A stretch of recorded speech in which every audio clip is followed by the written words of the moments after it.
Selamlar AFC 26 yeni bir Rebuild bölümüne hoş geldiniz. Bu bölümde sizlerle birlikte Manchester United'da Rebuild yapacağız. Rebuild'ımızda şu Cristiano Ronaldo'nun kariyeri boyunca giydiği takımlarda oynadığı takım arkadaşlarını Manchester United'a toplayacağız. Tabii ki de bu da hem oyunda hem de güncelde futbol hayatına devam eden oyuncular olacak. Tabii ki de yaşlananlar da var. Futbol hayatını bırakmaya yakın olanlar da var. Çok güçlü bir kadro olacağını düşünmüyorum ama orta düzeyde bir kadro olur diye düşünüyorum. Çünkü oynadığı takım arkadaşlarının çoğu o zamanki performanslarından tabii ki de düşükler. Çünkü yaşlandılar artık ama birkaç tane böyle sağlam, hani iyi bir oyuncu dediğimiz isimler var, tabii ki de gençler de var. Ama çok Premier Lig'de şampiyonluk yapabilir miyiz bilmiyorum. Premier Lig zor biliyorsunuz. Ama bizim buradaki hedefimiz Cristiano Ronaldo'nun oynadığı takım arkadaşlarından bir kadro kurmak ve Premier Lig'de simülasyon etmek. Bunu gerçekleştireceğiz. Farklı Rebuild fikirleriyle de yine böyle değişik Rebuild fikirleriyle karşınızda olmaya çalışıyorum. O zaman ben şimdi takımı kurayım. Sonrasında size bakın bunlarla falan diyerekten takımı göstermiş olurum. O transfer dönemini geçeceğim çünkü çok uzun sürüyor. Transfer etti, göster. O yüzden direkt ben takımı kurup geliyorum. Evet, takımı kurdum geldim, gördüğünüz üzere Cristiano Ronaldo tabii ki de önde santrafor şeklinde. İlk kariyerine başladığında sol açıkta, tabii ki de sol kanatta mevkidesinde oynuyordu. Sonrasında santrafora doğru evrildi. Zaten Cristiano Ronaldo'nun epey bir kariyeri geniş, oldukça kaliteli, efsane bir oyuncu, ikonik bir oyuncu Cristiano Ronaldo ve o da zamanında artık çok şeyler başardı tabii ki de. Şampiyonlar Ligi olsun, sonra UEFA Avrupa Kupası olsun, lig şampiyonlukları olsun. Gerçekten de harika bir oyuncu. Tam bir makineydi. Çok iyi bir oyuncu tabii Cristiano Ronaldo. Kendisini severim. Ve Cristiano Ronaldo'nun takım arkadaşlarını da topladık efendim olduğunca, gördüğünüz üzere. O da Cristiano Ronaldo da artık futbolu bırakma durumlarına geliyor. Sanırım en son 950. golünü falan attı. 1000 gol atmaya çalışıyor Cristiano Ronaldo. Hani 950 gol attı. Daha devam edip de oynayıp da atar mı bilmiyorum ama yaşına rağmen gerçekten de hala saygı duyulası birisi. Gerçekten de yine harika driplingleri, vuruşları, şutları, hani yükselmesi, zıplaması, gerçekten de harika bir oyuncu hala yaşına rağmen. O yüzden Cristiano Ronaldo'ya tabii ki de efsane olarak bakabiliriz. Zaten iyi oyunculardan biriydi ve Cristiano Ronaldo'yu da efendim takım arkadaşlarına ilk 11'i bu şekilde kurdum, gördüğünüz üzere. Öyle bir anlattım ki sanki ölmüş gibi anlattım adamı. Evet, gördüğünüz üzere kadro bu şekilde oldu. Şuradaki oyuncuları da değiştirebiliriz aslında. Gözümden kaçmış. Zaten görüyorsunuz Rashford, Angel Di Maria, Bruno Fernandes, Vitinha tek tek nerede ne yaptılar diye pek söylememe gerek yok herhalde ama gördüğünüz üzere bazıları Portekiz milli takımından, bazıları zamanında Real Madrid'den, Juventus'tan, Manchester United'dan arkadaşları gördüğünüz üzere. Zaten oyuncular Benzema mesela, eskilerden Benzema, sonrasında Luka Modric, Angel Di Maria eski mesela. Carvajal de yaşı ilerledi, o da eskilerden sayılabilir. Sonrasında bir de milli takımda oynadıkları isimler var. O isimler de tabii ki de zamanında onunla çok oynadığı için onunla daha çok forma giymişler tabii ki de. Bu şekilde bir kadro oldu gördüğünüz üzere. Aşağı indeki özellikleri de size göstereyim. Tek tek söylememe gerek var mı bilmiyorum ama mesela Cuadrado ile Juventus'ta forma giydi. Isco ile Real Madrid'de, Morata ile Juventus'ta forma giydi. Hatta Real Madrid'de de giymiş olabilir mi bilmiyorum ama Morata o zaman Real Madrid'lerde de vardı ama Ronaldo o zaman var mıydı? Vardı aslında. Morata bile Real Madrid'de de olması lazım. Sabitzer Manchester United, Mane ile şu anki Al Nassr'da, Talisca ile Al Nassr'da, Jadon Sancho ile Manchester United'da, Costa ile şeyde o zamanlar var mıydı Portekiz Ligi'nde bilmiyorum ama milli takımda Casemiro ile Manchester United'da, Merih Demiral'la Juventus'ta, Felix'le hem şu an Al Nassr'dalar ikisi hem de biliyorsun Portekiz milli takımından Vlahovic. Onda da Juventus'ta falan giydi herhalde Vlahovic'le. O zamanlar Juventus'ta. Gonçalo Ramos bu şeyde milli takımda. Garnacho Manchester United'dayken, Maguire Manchester United, Dalot Manchester United. Szczesny Juventus zamanı olması lazım. Shaw Manchester United tabii. Cancelo bu milli takım arkadaşı. Bernardo Silva milli takım. Luka Modric ile Real Madrid'de. Dybala ile Juventus'ta. Chiesa ile de Juventus'ta forma giydi. Moleskine o da Juventus'ta. Karim Benzema zaten Real Madrid biliyorsunuz. Courtois Real Madrid. Carvalho Real Madrid. Ruben Dias milli takımdan. Delight Manchester United. Emre Can da o zamanlar Juventus'taydı. Nuno Mendes milli takımdan. Vitinha milli takımdan. Bruno Fernandes hem milli takım hem Manchester United'dan, Di Maria Real Madrid'den, Rashford da Manchester United'dan bu şekilde tek tek söylemeyeyim demiştim ama tek tek açıklamış oldum efendim. Evet, bu kadroyla bakalım ne yapacaklar. Bunu sizlerle birlikte göreceğiz efendim.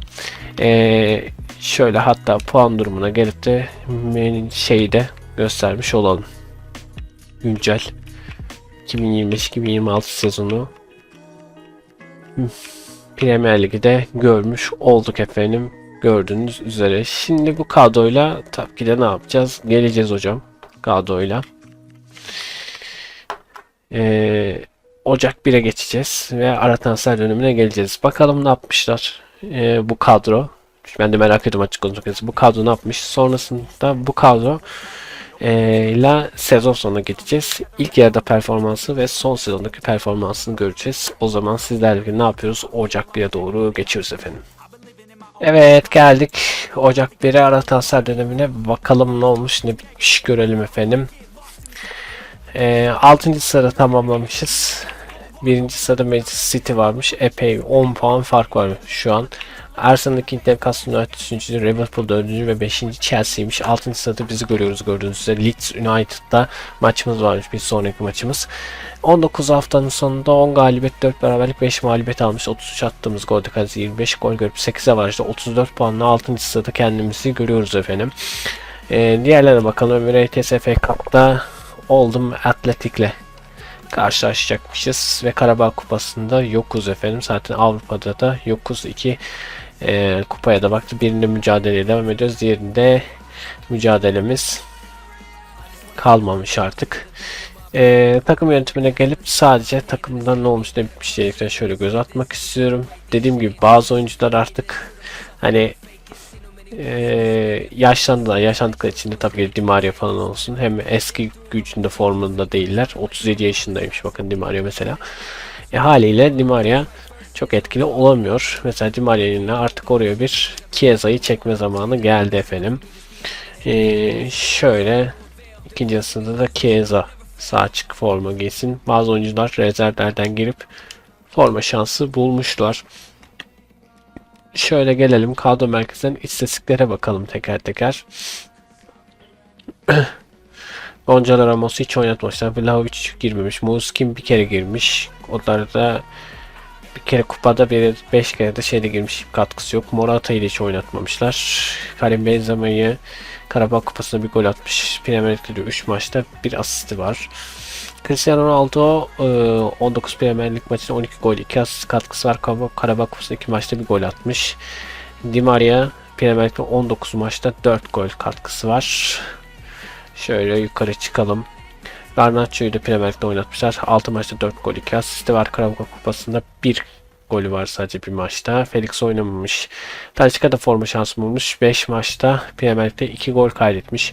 Bruno Fernandes bayağı bir altta kalmış. Onu da pek oynatmamıştı. Premier Lig'de 6 maçta hiçbir katkısı yok. Dybala 4 maçta 1 gol Premier Lig'de. Isco hiç oynamamış.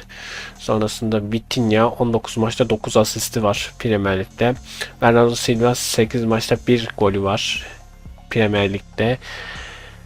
Luka Modric'te 1 asisti var. 7 kere forma şansı bulmuş Premier Lig'de. Jadon Sancho oynamamış. Rashford oynamış. Premier Lig'de 13 maçta 3 gol katkısı var. Mane bir maça çıkmış, hiçbir katkısı yok. Sabitzer de aynı şekilde bir maçta katkısı yok. Casemiro oynamamış. Dalot bir maç forma şansı bulmuş. Premier Lig'de 16 maçta 2 gol kaydetmiş Cancelo. Carvajal Premier Lig'de 9 maçta 2 asisti var. Ruben Dias 18 maçta 1 asisti, 1 golü var pardon ligde. Merih Demiral 8 maçta Premier Lig'de 1 golü var. Delight 14 maç bulmuş. Emre Can 18. Bu şekilde Nuno Mendes'e bakalım. 19 maçta 2 gol, 2 asist katkısı var Premier Lig'de. Zaten bunlar da diğer oyuncular efendim. Kurta 8 kere Premier Lig'de forma şansı bulmuş. Daha çok Diego Costa oynatmıştır 11 maçta. Şezni'ye hiç şans vermemişler. Şezni'de zaten yaşı yüzünden bir şans vermiyorlar. Kurta'yı da yaşı yüzünden 33 yaşında çünkü. Costa daha genç olduğu için 26 yaşında, ona daha çok fırsat vermişler haliyle. Oyun genelde kim daha gençse ona genellikle forma şansı veriyor simülasyonda. O yüzden gayet normal. Bu arada Bruno Fernandes falan teklif gelmiş. Bakalım ayrılanlar da olacak mı, tabii ki de. Bu da önemli. Şimdi efendim sezon sonuna geçiyoruz. Mayıs'ta bitiyor. Aynen Mayıs'ta bitiyor. Sezon sonuna geçiyoruz ve bakalım Cristiano Ronaldo'nun takımı. O takım arkadaşlarından kurduğumuz takım Manchester United sezon sonunda ne yapacak? Bunu merak ediyoruz. Premier Lig'de bayağı aşağılardayız. Liderlerimizde de 10 puan fark var. Tabii şampiyon olabileceğimizi zannetmiyorum ama bakalım ligden yine üst sıralara mı yükseleceğiz bulunduğumuz şeyden, yoksa aşağıya mı düşeceğiz? Bunu göreceğiz. Şampiyonluk zaten olmaz da en azından ligi kaçıncı sırada bitireceğimizi göreceğiz efendim. Zaten bizim amacımız da buydu. Yani takımı kuralım. Cristiano Ronaldo'nun takımı ne yapacak diye görelim. Hedefimiz ne şampiyonluktu ne başka bir şeydi. O yüzden çok mühimsemiyorum ve haydi o zaman sezon sonuna doğru sizlerle beraber geçiyoruz. Evet, geldik sezon sonuna artık. Bakalım ne olmuş ne bitmiş göreceğiz inşallah. Evet, gerilemişiz. 6. mıydık biz ilk yarıda ya? Manchester de 1.'ydi, 3.'ye düşmüşler. 4.'ye düşmüş pardon. Oha. Arsenal şampiyon olmuş. Arsenal gerilerdeydi bayağı. Manchester City ön öndeydi. Bir anda ibre tersine dönmüş. Arsenal alttan üste çıkmış. Manchester City 4. sıraya düşmüş. Yer değiştirmişler gibi bir şey olmuş. Liverpool 2.'ydi yanlış hatırlamıyorsam. İlk yarıdaki takımların şeylerini tam hatırlamıyorum ama City 1.'ydi. Bizim de aramızda 10 puan fark vardı. Biz de 6. sıradaydık yani herhalde. Biz Tottenham'la yer değişti. Tottenham 7.'ydi herhalde. Biz 6.'ydık. Bu sefer sezon sonunda biz 7. Tottenham 6. olmuş. 38 haftanın sonunda biz 16 galibiyet 12 beraberlik 10 mağlubiyet almışız. 62 atılan golde bize 51 gol görmüşüz. 11'e var aşağı 60 puanla 7. sırada tamamlamışız ligi efendim. Emirates FA Cup'ta da Arsenal almış. Hem FA Cup almış hem ligi almış Arsenal. Burada da Liverpool Karabağ Kupası'nın şampiyon olmuş. O da o kupayı almış. Zaten daha genç yaşlarında mesela böyle bir şeyler çeksek, mesela eski oyunlara gitsek çeksek daha başarılı oluruz o zamanlarda mesela. Çünkü Cristiano Ronaldo'nun takım arkadaşları, giydiği takım arkadaşları, forma giydiği arkadaşları daha genç yaşlılar ve daha overall'ları yüksek, ama tabii ki de bu 2026'da haliyle böyle bir performans görmemiz şaşırtıcı değil. Birçok oyuncu haliyle yaşı bayağı ilerledi. Kadroda onlar var daha çok. Haliyle de çok da dengeli bir takım olmadı. Ama sağlık olsun diyorum. Oha, Vitinha 90 olmuş bu arada. Vay anasını be. Vitinha 90 olmuş lan. 90 gen görünce şaşırdım. Vitinha 90 gen olmuş. Kadro bu şekilde gördüğünüz üzere. Zaten takım da birbirleri pek anlaşmıyor ya. Zaten takım kimyası da yok. Kimyası olsaydı belki birazcık daha şey yapardık ama şampiyon olamazdık yine. O yüzden çok üstüne gitmiyorum. Sadece dediğim gibi bizim olayımız Cristiano Ronaldo'nun forma giydiği arkadaşlarını bir takıma toplayıp rebuild yapmak. Hedefimiz yoktu zaten. Bunun da altını tekrardan çizmiş olayım efendim. İstatistikleri tek tek şöyle gidip göstereyim size. Çünkü ben tek tek okumaktan sıkılıyorum. Uzun uzun bir de. Haliyle çok söyleyince insan yoruluyor. O yüzden istatistikleri de siz olduğunca görürsünüz efendim. Kim ne yapmış ligde, kupada, bunlara göz atmış olursunuz diyorum. Ve yavaş yavaş da artık videomuzun sonuna doğru geliyorum efendim. Kendinize iyi bakın. Yeni videolarda inşallah görüşmek üzere. Hoşça kalın efendim. Videoyu beğendiyseniz like atmayı unutmayın. Kanala abone değilseniz de destek olmak isterseniz kanala abone olabilirsiniz. Yorumlarla da görüşünüzü bırakmak isterseniz yorum aşağıya bırakabilirsiniz. Yine sıkıntılı joystick'imle güle güle diyorum efendim. Hoşça kalın. Bay bay. Güle güle.